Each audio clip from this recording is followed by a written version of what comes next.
को प्रेम से मिलकर चलो, बोलो सभी ज्ञानी बनो, पूर्वजों की भांति तुम कर्तव्यों के मानी बनो, पूर्वजों के भांति के माली बनो। ओ विचार समान सबके, चिंता मन सब एक हो, चिंता मन ज्ञान देता हूँ बराबर, ज्ञान देता भोग्य पास एक हो,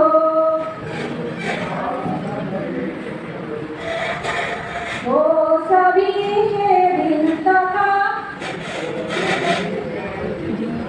संकल्प विरोधी सदा, मन भरे हो प्रेम से, मन भरे हो प्रेम जिससे बड़े सुख संपदा, जिससे बढ़े सुख संपदा। आयोजित 3 दिवसीय प्रशिक्षण पूर्वी भारत सबका ये सत्र है। आप सबका स्वागत है, अभिनंदन है। सर्वप्रथम मैं मंच पर आमंत्रित करना चाहूंगी अपने बड़े भाई गार्जियन श्री बसवराज पाटिल जी, जो संगठन के राष्ट्रीय संयोजक हैं। कृपया आप आमंत्रित हैं, आप मंच पर आए और अपना स्थान ग्रहण करें। विनय भूषण जी, आप राष्ट्रीय सह संगठन मंत्री हैं और प्रभारी भी है पूर्वी क्षेत्र के, कृपया आप भी मंच पर आए और अपना स्थान ग्रहण करें।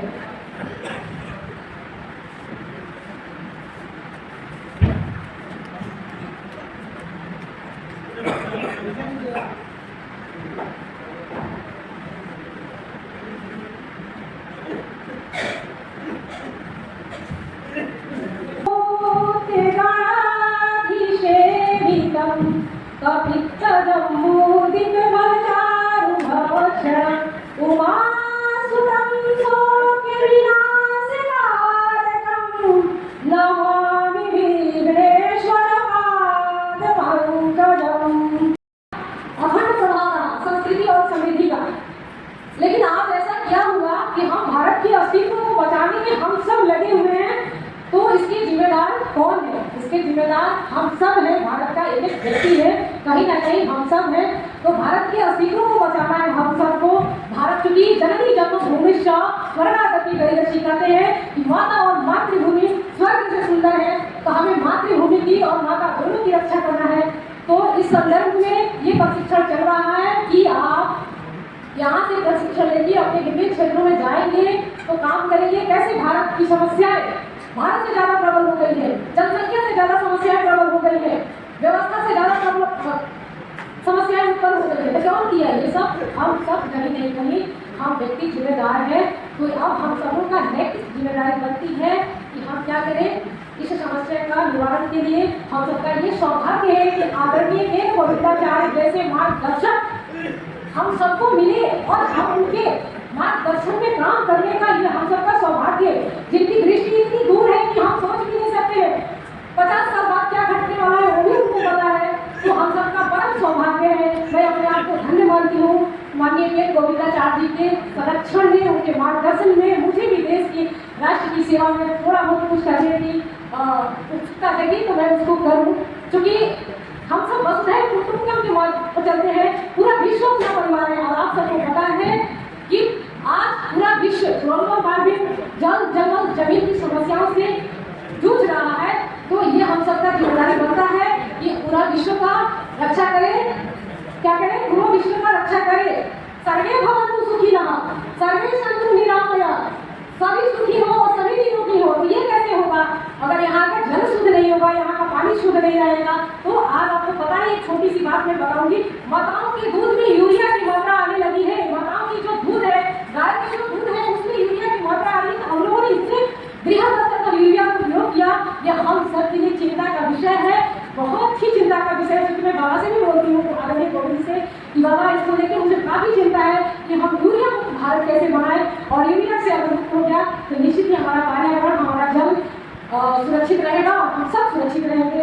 इसी कड़ी में आगे मैं अपने बीच उपस्थित है हमारे बड़े भाई आदरणीय विनय भूषण जी, आप सभी के बीच अपना विचार प्रस्तुत करेंगे और हम सबको मार्गदर्शन करेंगे। आदरणीय विनय भूषण के स्थान पर लेकर जाएं और ललिता जी से निवेदन करता हूँ कि वे दीप प्रज्वलन के लिए यहाँ पर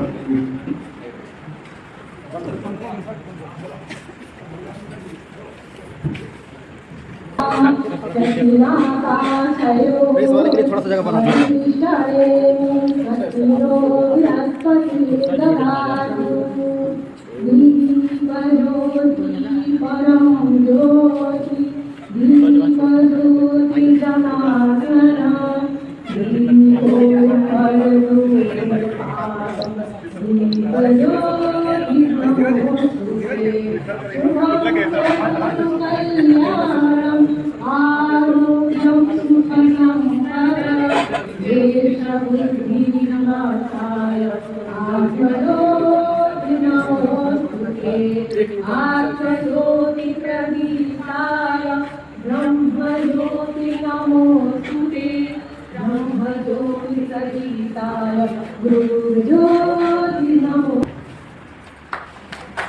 जोरदार करते भैया।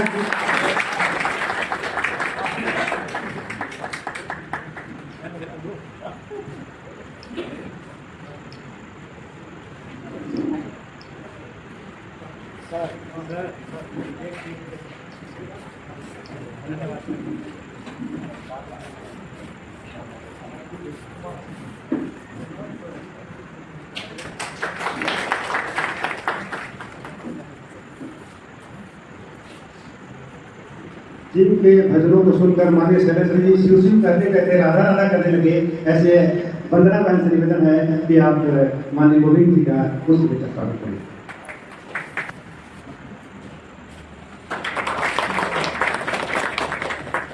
अब मैं दूसरा विषय निवेदन करूंगा कि सभी अतिथियों का सौ देकर स्वागत करें। माननीय जी साथ में नवीन जी सहयोग करेंगे।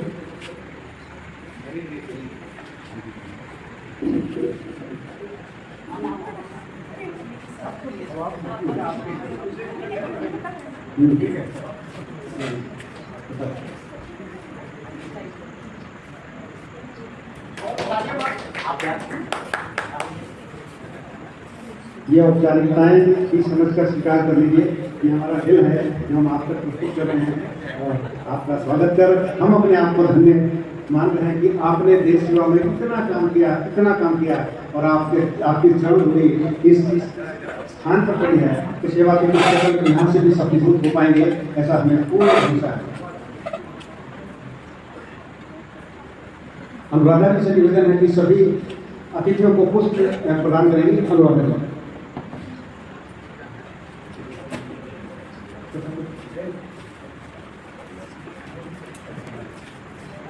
अब स्वागत को लय और गीत में बांधने की कला जिनके पास है उनसे निवेदन करता हूँ वंदना जी से आए और हमारे सारे प्रतिनिधि एवं हमारे सारे अतिथियों का स्वागत गीत से करें।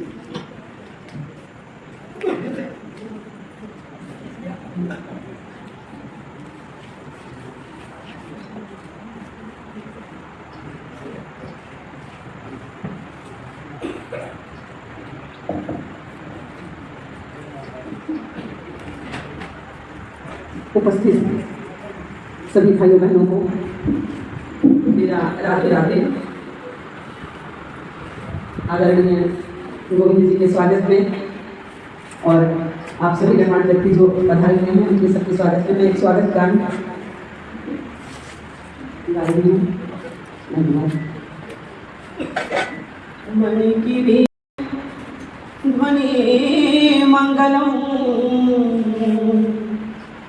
मणि की वीणा से गुंजित ध्वनि मंगलम, स्वागतम स्वागतम स्वागतम स्वागतम मणि की वीणा से गुंजित ध्वनि मंगलम स्वागतम स्वागतम स्वागतम स्वागतम स्वागतम स्वागतम स्वागतम स्वागतम कैसा पावन सुहावन समय आज है, कैसा पावन सुहावन समय आज है। आप आए अतिथियों का सरताज है, आप आए अतिथियों का सरताज है। देव की भांति पूजन करे आज हम, देव की भांति पूजन करे आज हम। स्वागतम स्वागतम स्वागतम स्वागतम स्वागतम स्वागतम स्वागतम स्वागतम मणि की वीणा से गुंजित ध्वनि मंगलम, मणि की वीणा से गुंजित ध्वनि मंगलम। स्वागतम स्वागतम स्वागतम स्वागतम स्वागतम स्वागतम स्वागतम स्वागतम मणि की बगिया से हमने है कलियां चुनी, मणि की बगिया से हमने है कलियां चुनी। श्रद्धा के फूलों से हमने माला बुनी, श्रद्धा की फूलों से हमने माला बुनी। करते हैं मिल के अर्पित सुमन आज हम, करते हैं अर्पित सुमन आज हम। स्वागतम स्वागतम स्वागतम स्वागतम स्वागतम स्वागतम स्वागतम स्वागतम मणि की बगिया से हमने है कलियां चुनी, मणि की बगिया से हमने है कलियां चुनी। श्रद्धा के फूल हमने है माला बुनी, करते मिलके है अर्पित सुमन आज हम। स्वागतम स्वागतम स्वागतम स्वागतम स्वागतम स्वागतम स्वागतम स्वागतम। जय हिंद। इनके गले में तो माँ सरस्वती स्वयं विराजमान है। इनके भजनों को सुनकर अश्रु नेत्रों से निकलने लगते हैं। जब ये चाहते हैं कि सारे सदन के नेत्रों से अश्रु निकले, तो भजन की इस गंगा को मानते हैं कि सारे भक्तों आंखों से अश्रु निकलने लगते हैं। और मैं इस कर्म भूमि के आधार माननीय शैलेंद्र जी से निवेदन करता हूँ कि आए और स्वागत एवं परिचय में अपना योगदान देना है। छोटा से सूचना भी होना है। अभी चंद्रशेखर पांडे चल चुका है रेलवे स्टेशन से। अभी अगले सत्र बहुत महत्वपूर्ण सत्र है। लगभग से हम 12:15 तक किसी हालत में हम शुरू करेंगे, क्योंकि उसका बहुत समय सीमा है। आज ही वापस बोध गया निकलने में, इसलिए सारे कार्यकर्ता उस सत्र का सदुपयोग लें। इसलिए उसका राइटिंग बोर्ड भी व्यवस्था किया है। आप लोग सारे पैड पेन के साथ बैठना, सारे बात सुनना, और आप लोगों को समझ में नहीं आता उसके बारे में प्रश्न भी पूछे। अभी जो हमारा विमल जी ने प्रश्न पूछा, कार्य कैसा आगे बढ़े और कोश कैसे आगे बढ़े, दोनों पूरक। संगठन को पैसा कैसा मिलता है, जो मेरा अनुभव, मैं भी 2011 शुरू में जो मैं जोड़ा, सुरेंद्र बिष्ट जी उस समय राष्ट्रीय संयोजक थे। मैं आते ही राष्ट्रीय कोषाध्यक्ष गिरी अंदर आप पद तो हो गए कोषाध्यक्ष, लेकिन कोष कहाँ से लाए? मैं भी दिल्ली के लिए आया था। उस संदर्भ में आदरणीय गोविंद जी से मैं चर्चा किया। गोविंद जी ने एक लिस्ट दी, ये देश भर का लिस्ट था, लगभग समझ लीजिए 15-20 लोग था। पहले हमारा भिक्षा पात्र लेके तुरंत उन लोगों का पास पहुंचना नहीं, पहले उन लोगों को गोविंद जी का नाम से मैं संबंध बनाया। संबंध ऐसा बनाना चाहिए कार्यकर्ताओं के साथ, क्योंकि हम हनुमान के पास भी पूछना है, और दूसरा माइक्रो लेवल पे सारे कार्यकर्ताओं का एक दान पेटी कार्यालय में रखे, कुछ कार्यक्रम का समय में दान पेटी रखे, कुछ समय में सदस्यता अभियान का नाते संपर्क भी होगा, पैसा भी इकट्ठा होगा, ये एक रास्ता है। और जो बड़ा बड़ा कार्यक्रम के लिए 50,000 1 लाख रुपए की जरूरत पड़ता है, एक होगा उसी इस कार्यक्रम के लिए पैसे जुटाना, दूसरा होता है कि कोर फंड कम से कम अर्जेंसी में हमारा घटक में 30-40 हज़ार रुपए रहे। जब तक आपका व्यक्तित्व, आपका संगठन का विश्वसनीयता नहीं आएगा समाज में, तब तक पैसा नहीं मिलेगा। वो पीरियड जो है विश्वसनीयता डेवलप करने तक का पीरियड, ये हम सारे कार्यकर्ता ही निभाना पड़ेगा। लेकिन किस बैकग्राउंड से हमारा कार्यकर्ता है, समाज में उन लोगों का स्थिति है और कहाँ तक कार्यकर्ता का अनुभव, वो भी इसमें उपयोग होगा। इसलिए मेरा मानना है रास्ता एक ही है, विश्वसनीय। कुछ हमारा व्यक्तिगत नाम से ही पैसा मिल सकते हैं, कुछ बार भैया हमारा कार्यक्रम है 25,000 हमको हैंड लोन दे दो, हम 1 महीने के अंदर आपको वापस देंगे, लेकिन उस डेट पे वापस देना ही है। विश्वसनीयता है तो सारा वो व्यक्ति आपको सहायता मिलेगा उन लोग उनसे। इसलिए है कई प्रकार का पैसा पूछना, पैसा इकट्ठा करना, ये एक कला है, ये साइंस नहीं है। इस कला को हमारा कार्यकर्ता डेवलप करना पड़ेगा। प्राइमरी लेवल पे मैं इतना कह सकता हूँ, हमारा संगठन का स्थिति जो है, थोड़ा बिहार और राजस्थान दोनों संगठन थोड़ा कार्यकर्ता थोड़ा आगे निकल चुके हैं। हम इसको अभी जिला स्तर पर संगठन बनाए तो हम A ग्रेड का प्रांतों में माना जाता है। इसलिए आप लोग इसका कोर फंड करने के लिए मेरा सुझाव है मिनिमम 10 रुपये सदस्यता शुल्क और उसी में रिसीट में ही एक डोनेशन का रिसीट, क्योंकि 10 रुपये देना है आजकल बड़ा बात नहीं है। उसके 100 रुपये 125 150 रुपीज़ बनाइए, रिसीट देना, कहीं भी अकाउंट बिना रिसीट रखना नहीं। आज पैसा मिले तो कम से कम रुपये किसी हालत में रिसीट जाना। अभी तक हम राष्ट्रीय स्तर पर अकाउंट एक ही जगह पे हम मेंटेन कर रहे हैं। अभी थोड़ा एक दक्षिण भारत में भी अकाउंट अभी ओपन किया है। इसलिए आप लोगों का राष्ट्रीय स्वाभिमान आंदोलन से चेक लिए तो, नहीं तो ऑनलाइन RTGS किया तो भी सेंट्रल ऑफिस को भेजिए, वहाँ से आप लोगों का पैसा भेजने का व्यवस्था की कार्यालय करेगा। इसलिए आपका एक लिस्ट बनाना, लिस्ट के अनुसार संपर्क शुरू करना, यही एक रास्ता है। पैसा बाहर से नहीं मिलेगा। और इसमें एज मच एज पॉसिबल कार्यकर्ता थोड़ा ग्रुप में जाए, अकाउंट ट्रांसपेरेंट रहे।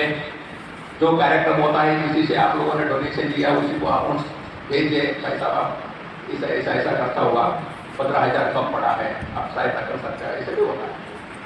आज कम से कम इस शिविर का खर्चा तो मैं मानता हूँ 2,25,000 से नीचे नहीं है, लेकिन किया लोगों ने। ऐसा तरीका से आप लोग अनुभव से सीखेंगे। कम से कम आप सदस्यता अभियान इस साल शुरू किया तो इसमें पैसा इकट्ठा करने का व्यवस्था हो जाए। एक सूत्र, जो 2 सूत्र मैं कहता हूँ या एक सूत्र, हमारा जिला हमारा दुनिया, मेरा देश मेरा गाँव और हमारा जिला हमारी दुनिया। तो हमारी संविधान जो हमारे संगठन का आपके पास है, उसमें एक बात हमने रखी है कि हमारे संगठन का अधिष्ठान जिला इकाई है। और दूसरी बात रखी नहीं है, लेकिन हम कह रहे हैं कि 10% कार्यक्रम केंद्र तय करें, 20% कार्यक्रम प्रांत तय करें और 70% कार्यक्रम जिला इकाई तय करें। ये हम लोग कह रहे हैं, जो संविधान में या इसमें आया नहीं है। तो मुझे अभी कोष के बारे में बता के मुझे याद आया, वो सूत्र इसमें नहीं है, मेरा गांव मेरा देश हमारा जिला हमारी दुनिया। इस सूत्र के आगे गोविंद जी एक और बात कहते थे कि भारत की समस्याओं का समाधान अब एक गांधी विकेंद्रीकरण की बात करते हुए, जब एक गांधी एक सरदार पटेल एक सुभाष से नहीं हो सकता, विकट परिस्थिति है।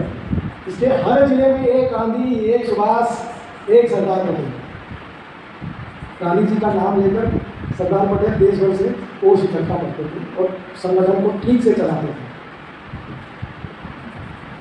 माननीय गोविंद जी जो बात कहते थे, वहाँ एक उदाहरण हमको यहाँ देखने मिल रहा है। हम जहाँ बैठे हैं वो माननीय शैलेंद्र सिंह जी की जो वर्षों की तपस्या है, ये फल जो दिख रहा है ये उनकी वर्षों की तपस्या है।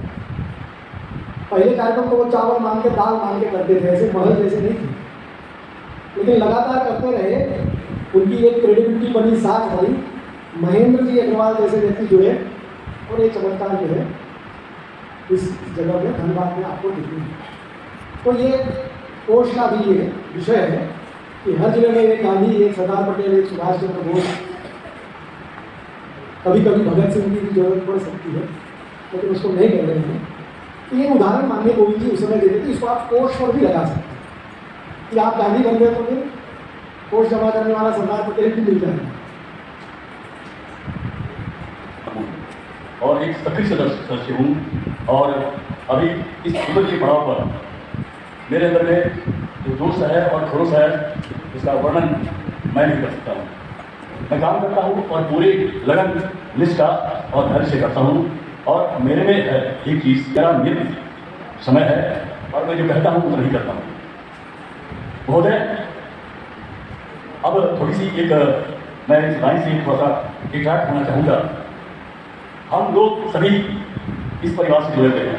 हमारा एक छोटा सा परिवार है, भविष्य में बड़ा सा परिवार होगा और हो सकता है।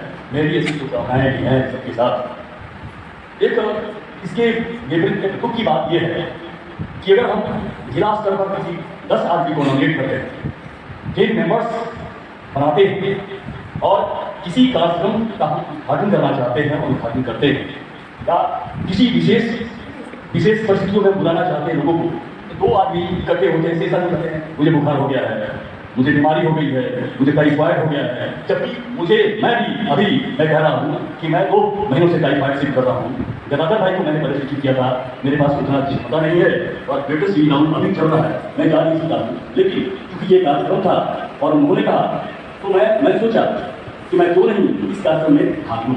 तो महोदय, मैं आपसे जानना चाहता हूँ कि इस तरह की परिस्थितियाँ हमारे सामने क्यों बनती हैं। हम ये कल्पना करते हैं कि हम कार्यकर्ता को जोड़ रहे हैं, कार्यकर्ता बना रहे हैं, इनके लोग बन रहे हैं, हमारे पास 10 आदमी से 2 आदमी इकट्ठे होते हैं, दौड़ करते हैं। ऐसा बजट प्रांत सर का अपना मुख्य कार्यक्रम है और उसमें एक स्वतंत्र रूप से सत्र प्रश्न उत्तर के रूप में लिया जाएगा, बाकी सब उसमें ले सकते हैं।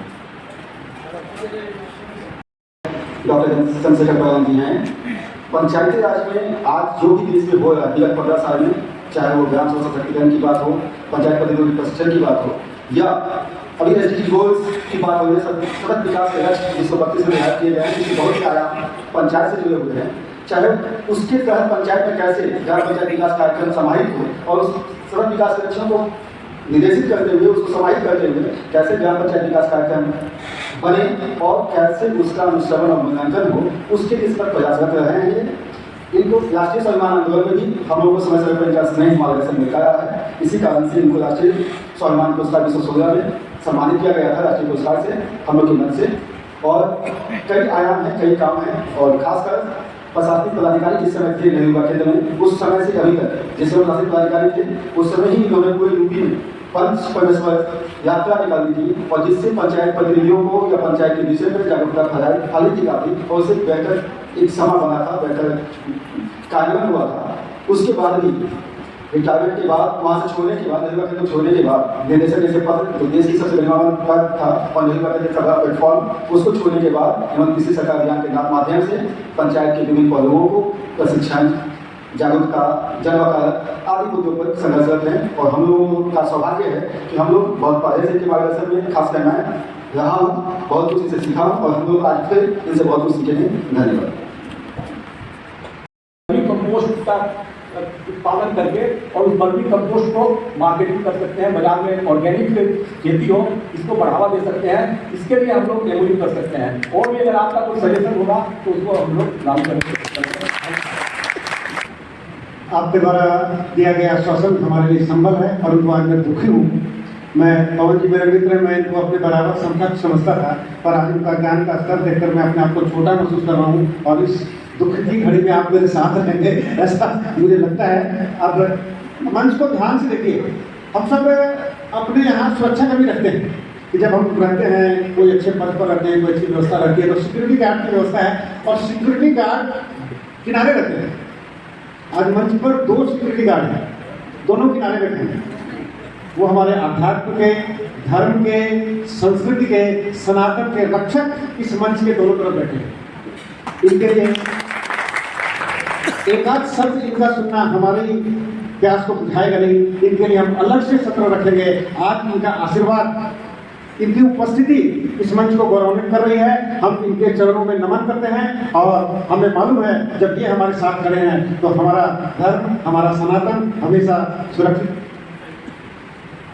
मुझे बहुत अफसोस है कि मैं मेरे विद्वानों का सारगर्भित और ज्ञानवर्धक भाषण नहीं सुन सकूँगा, बातें नहीं सुन सकूँगा। मुझे बहुत अफसोस है, लेकिन मेरी बहुत बड़ी मजबूरी है, इसलिए मुझे क्षमा चाहूँ। माननीय गोविंदाचार्य ने आपको क्षमा कर दिया है।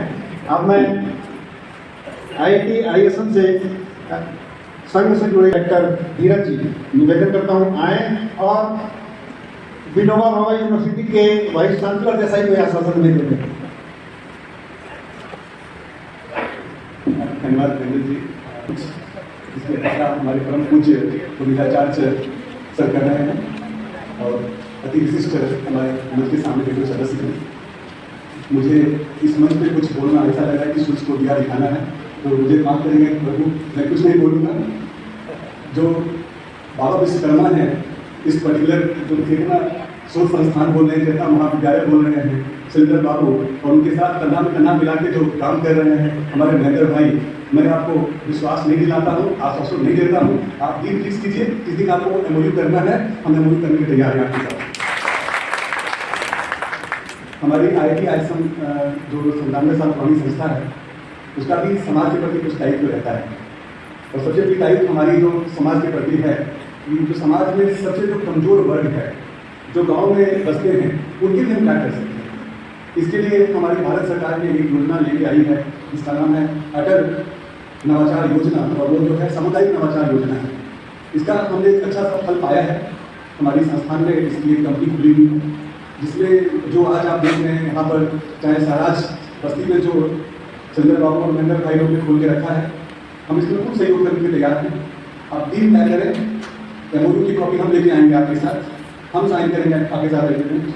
चाहे वो आपको फैसिलिटीज को बढ़ाना है, चाहे ट्रेनिंग ऑफ ट्रेडर्स TOT की जो मॉडल की बात करते हैं उसमें आ जाए, मार्केटिंग जो आपके प्रोडक्ट की गुणवत्ता बढ़ाने के अलावा मार्केटिंग की अगर बात करनी है तो हमारा अपना दुकान है, IIT ISM संस्था के अंदर दुकान है, जहाँ विद्यार्थी में सामुदायिक नवाचार की जो काम होती है, उससे जो प्रोडक्ट बाहर निकल के आता है, उस प्रोडक्ट की हम मार्केटिंग करते हैं। हमारी अपनी एक 8,000 बच्चों की परिवार है, उनके साथ जो ऑफिसर्स स्टाफ जो उनकी परिवार है, हमारे एलुमनाई बेस है, हम उनके भी जाके आपके प्रोडक्ट को मार्केटिंग करेंगे, आपके प्रोडक्ट को हम बेचेंगे, आपके लिए गुणवत्ता आपका बढ़ाएंगे हम। और जो चेतना महाविद्यालय की बात कर रहे हैं, अभी हमारे वाइस चांसलर पोदार जी बोल के गए हैं, नवाचार युक्त शिक्षा जो NEP का एक मूल मंत्र है, हम आपके चेतना महाविद्यालय के साथ भी जुड़ने के तैयार हैं। आप आगे आएँ, अगर हम आपको पीछे, आपका पीछा हम करेंगे, हम आपको नहीं छोड़ेंगे। बहुत बहुत धन्यवाद आप सभी का। काटते हैं, अभी इनको फीता काटने के लिए जाना है, तो माननीय गोविंदाचार्य जी से निवेदन है कि इन्हें स्वीकृति देते हैं कि ये जाकर कहीं फीता काटना काट लीजिए। चेतना महाविद्यालय से पढ़ी बच्ची है, जिन्होंने कौशल विकास के क्षेत्र में आयाम करें तो क्या स्थिति बनी होगी, इसकी कल्पना आप कर सकते हैं। वहाँ जाकर बात हुई तो पता लगा कि सारा का सारा अमला चपरासी से चीफ कमिश्नर तक 100 लोग चेतना जाएंगे। तो मुझे लगा इससे बड़ी रेट तो कहीं होती नहीं होगी, और सारे लोग पहुँच गए, भय था। लेकिन जिस भाव के साथ चीफ कमिश्नर से लेकर के चपरासी तक एक एक बच्चों को प्यार दुलार भोजन कराना अपने हाथ से, कोई बच्चा छूट न जाए, उनकी बात को समझना, और यह आश्वासन विभाग आपके साथ खड़ा है, उसका प्रतिनिधित्व करते हुए माननीय मित्रा जी आज यहाँ उपस्थित है। निवेदन है आए और अपना मार्गदर्शन दें। मित्रा जी। रामकृष्ण चंद्र स्वामी जी, हमारे आज की इस जो सभा है इसके मुख्य अतिथि श्री गोविंदाचार्य महाराज, शैलन देवी मंत्रालय, इसमें विशिष्ट अतिथिगण और सभागार में उपस्थित बाकी सज्जनों शुक्रिया। मैं तो इनकम टैक्स में हूँ, तो अपना काम तो सरकार के लिए राजस्व का कलेक्शन है। तो जिनके पास पैसा है उससे पैसा ले करके सरकार को चलाने में हम लोग मदद करते हैं, लेकिन ये मेरे लिए एकदम दूसरे तरीके का अनुभव है।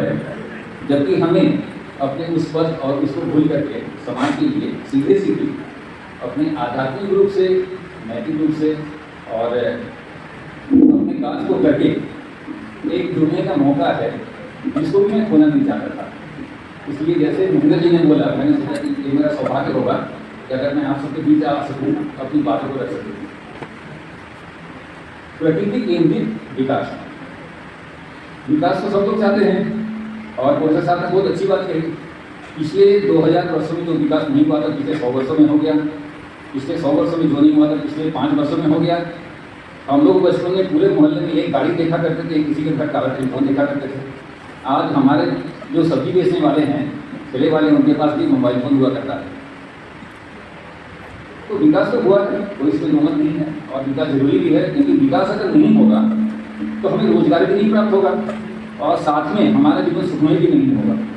लेकिन अब दूसरी बात यह है कि इस विकास के होड़ में एक देश दूसरे देश से भी प्रतिस्पर्धा कर रहे हैं, एक राज्य भी दूसरे राज्य के साथ प्रतिस्पर्धा कर रहा है, एक व्यक्ति भी हम दूसरे व्यक्ति के साथ में प्रतिस्पर्धा में जुड़े हुए हैं, और सब लोग चाहता है कि इस दौड़ में मैं भी फर्स्ट आऊँ, सेकेंड कोई नहीं होना चाहता। अब आप ही बताइए, भारत चीन बॉर्डर या भारत पाकिस्तान बॉर्डर में कोई टनल बनाया जाए या विकास के काम के लिए जो दूरी हम पहले 18-20 घंटे में तय करते थे, आज कोई एक टनल बना करके, कोई सुरंग बना करके उसको 6 घंटे में हम पार करें। हम ये भी सोचें, साथ में ये भी ना सोचें कि उसके लिए हमको पहाड़ काटना पड़ेगा, तो ये कैसे होगा। आज हमें युद्ध के लिए आयुध भी चाहिए, हवाई जहाज भी चाहिए। हिंदुस्तान एरोनॉटिकल लिमिटेड जो हमारी काम कर रही है, उनको एरोप्लेन भी चाहिए और बनाने के लिए स्टील भी चाहिए। स्टील अगर चाहिए तो टाटा स्टील को भी चलना पड़ेगा, मोंगिया स्टील भी चलना पड़ेगा, और यहाँ दूसरे जो स्टील वाले फैक्ट्री उसको भी चलाना पड़ेगा।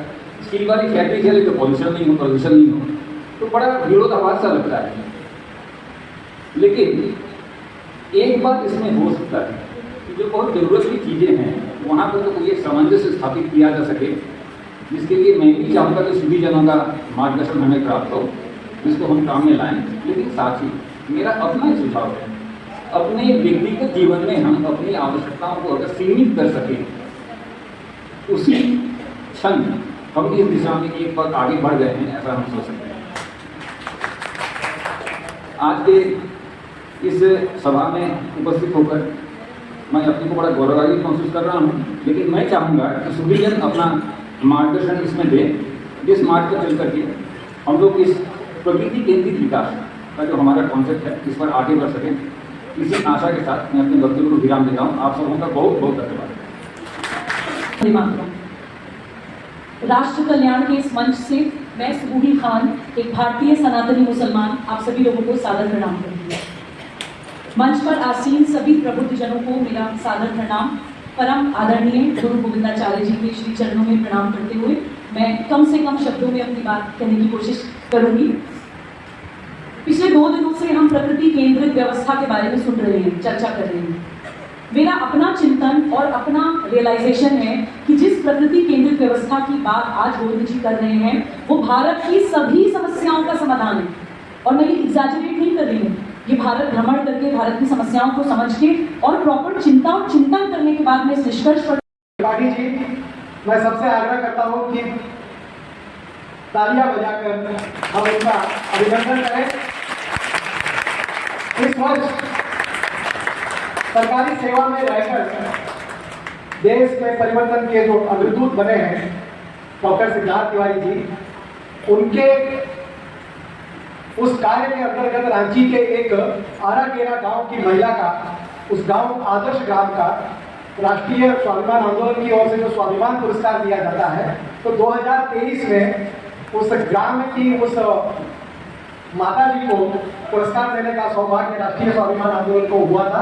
हम उसे अपना सौभाग्य मानते हैं कि उनके आदर्श गांव को हमारी संस्था ने पुरस्कार दिया। माननीय गोविंदाचार्य जी एक नई बात कहते हैं, वो नई बात कहने के लिए ही प्रसिद्ध है। कभी सोशल इंजीनियरिंग से लेकर बहुत सी नई नई बातें कहे। आजकल वो कहते हैं नवदेव दर्शन और नवतीर्थ दर्शन। तो ये बड़े बड़े जो काम हो रहे हैं, कर रहे हैं, ये नवदेव है, उनके दर्शन के लिए हमें जाना चाहिए। और इन्होंने जो काम खड़े किए हैं उनका उस तीर्थ है, उस गाँव का दर्शन हमें करना जाना चाहिए। तो ये जो सफल प्रयोग है उनको सब जगह अनुसरण करके दोहराने में और शीघ्र काम करने में हम सफल होंगे। यहाँ दो नवदेव एक साथ बैठे हैं, आदरणीय शैलेंद्र जी और आदरणीय सिद्धार्थ जी, ये और ये तीर्थ में पहुंचे बैठे हैं। बहुत बहुत धन्यवाद। हेलो गाइस, तो आज का सेकेंड सत्र का प्रोग्राम समाप्त हो चुका है। तो यदि हमारा ब्लॉग अच्छा लगे तो लाइक शेयर सब्सक्राइब जरूर कीजिएगा और बेल आइकन दबाना नहीं भूलिएगा। तो ओके बाय।